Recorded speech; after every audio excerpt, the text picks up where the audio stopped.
counter some object looking obviously and scandalously not worth the money which passed in the transaction. A small cardboard box with apparently nothing inside, for instance, or one of those carefully closed yellow flimsy envelopes, or a soiled volume in paper covers with a promising title.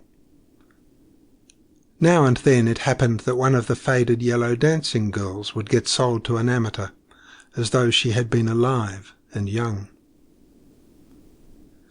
Sometimes it was Mrs. Verloc who would appear at the call of the cracked bell. Winnie Verloc was a young woman with a full bust, in a tight bodice, and with broad hips. Her hair was very tidy.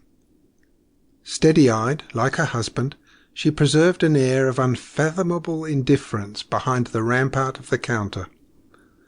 Then the customer of comparatively tender years would get suddenly disconcerted at having to deal with a woman, and with rage in his heart would proffer a request for a bottle of marking ink, retail value 6d, price in Verloc's shop 1 and 6d, which, once outside, he would drop stealthily into the gutter.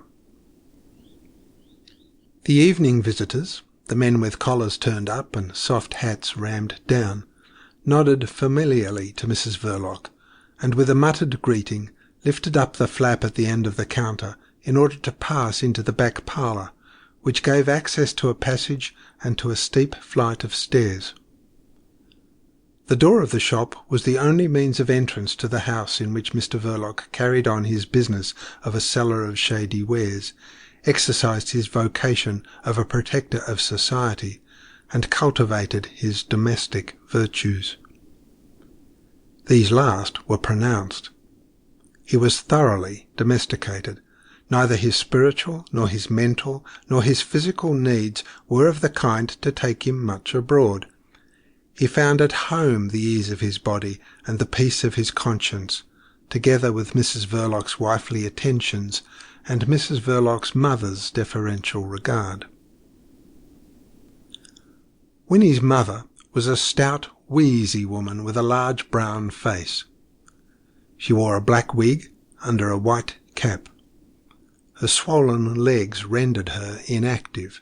She considered herself to be of French descent, which might have been true, and after a good many years of married life with a licensed victualler of the more common sort, she provided for the years of widowhood by letting furnished apartments for gentlemen near Vauxhall Bridge Road, in a square once of some splendour, and still included in the district of Belgravia.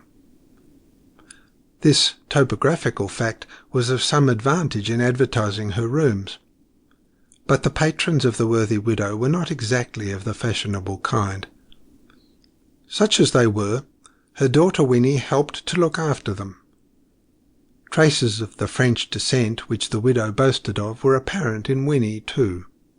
They were apparent in the extremely neat and artistic arrangement of her glossy dark hair.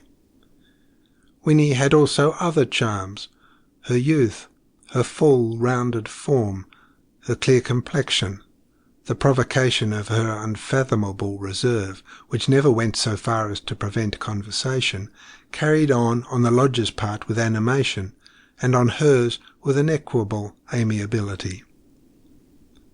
It must be that Mr. Verloc was susceptible to these fascinations.